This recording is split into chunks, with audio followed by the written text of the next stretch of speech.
Greetings. My name is Richard Dredvik. I'm the Associate Director for the Virtual Learning Community for Faith Formation at the University of Dayton. I'm very happy to be here today with Catherine Miles-Flynn, the Director for the Office of Christian Formation in the Apostolic Vicariate of Southern Arabia. In 2011, I was invited in an impromptu meeting to the Diocese of Cleveland. That was at that time one of our original partners and still continues to be with the Virtual Learning Community for Faith Formation, that they had a special guest there. And it was Catherine, who I was very pleased to go up there and meet. She wanted to find out what we might be able to do for her region of the world for the formation of their catechists in the United Arab Emirates and the surrounding area. So on an impulse, I took a drive up to Cleveland, sat and met with Catherine. She was very intrigued by what we were doing. The meeting in Cleveland was very fruitful, and the opportunity to be able to discuss what the VLCFF can do for the Apostolic Vicariate of Southern Arabia, which I will refer to as AVOSA from now on. It's much simpler. And Catherine asked some very good questions about our methodology, how we do what we do, and I could tell that she was very intrigued. We got into a very animated conversation, and she went back to her home country. And I would say within a week or less, an email came to me indicating that they definitely wanted to become part of this initiative, and we began the process. And they might say, as the rest is history, but for us, it's never history. It's always moving forward. Catherine, to get your take on how this program initially impacted the people in your region, and how in our conversations in these last few days, you see it moving forward. First of all, I'm really grateful that you said yes, and you came to visit me when I was visiting the Diocese of Cleveland. I had been looking for something that would work with our multicultural, multi-rite, huge community of catechists and Catholic school religion teachers. And I had not found anything that would really work, nor is it feasible for people to have to leave to get visas to go somewhere to go and study. I was really, really excited with the VLCFF. We started with a pilot course, so I had 50 people start one course, and it really took off. The catechists were talking about it a lot, and other catechists wanted to take the courses, so it sort of took a life of its own. Something that's particular to our situation is that we are well over 100 nationalities, more like about 150 nationalities. And the people come to AVOSA, the 3 countries of AVOSA, and work anywhere from, say, 2 years to 15 years. I've been there for a very long time. And then they return to their home country. So, for instance, our catechists, many of them would come from India, the Philippines, Sri Lanka, the Arab-speaking countries, Lebanon, Syria, Palestine, Jordan. When they leave and they go back to their home countries, they take this volume of learning with them, and this continues to build good catechism programs across the world. So I think that's a great dynamic that we get from the VLCFF.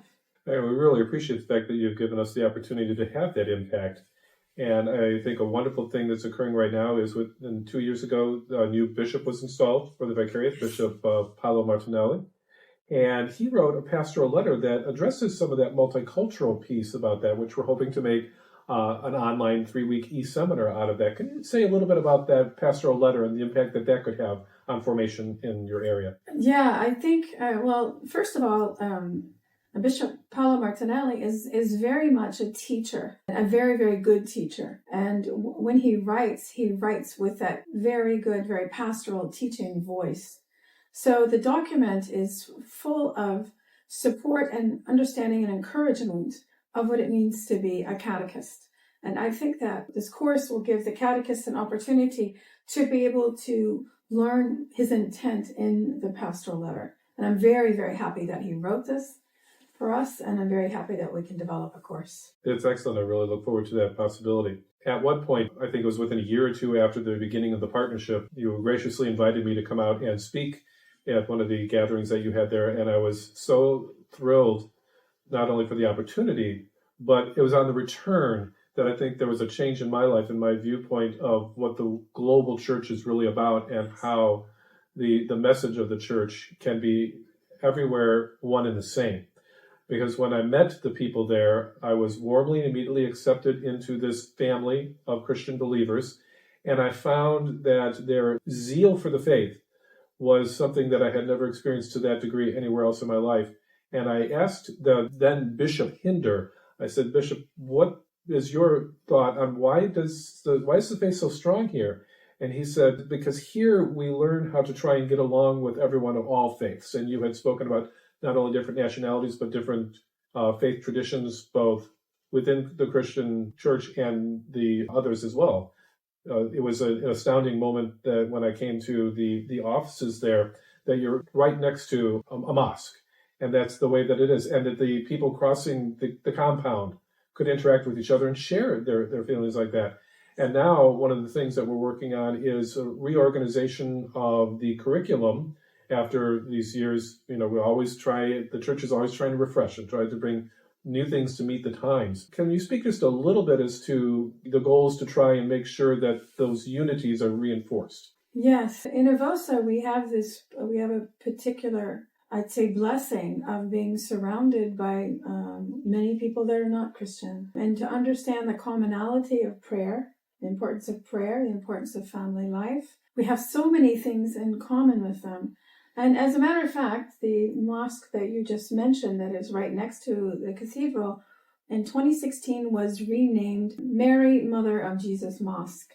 And so I'd like to call it Our Lady's Mosque. We have this sense of friendship and even companionship of our Muslim brothers and sisters. And certainly that is reflected in the way that we teach catechism. Kate, I'd really like to thank you for being here. You come about once a year to grow this program and to bring wonderful things to us. And we were honored this year to have Bishop Paolo Martinelli and Father Derek as well. If you have not watched those two videos, please find those links and make sure you watch them. They are very informative and really get an essence of what the VLCFF has done for the church globally.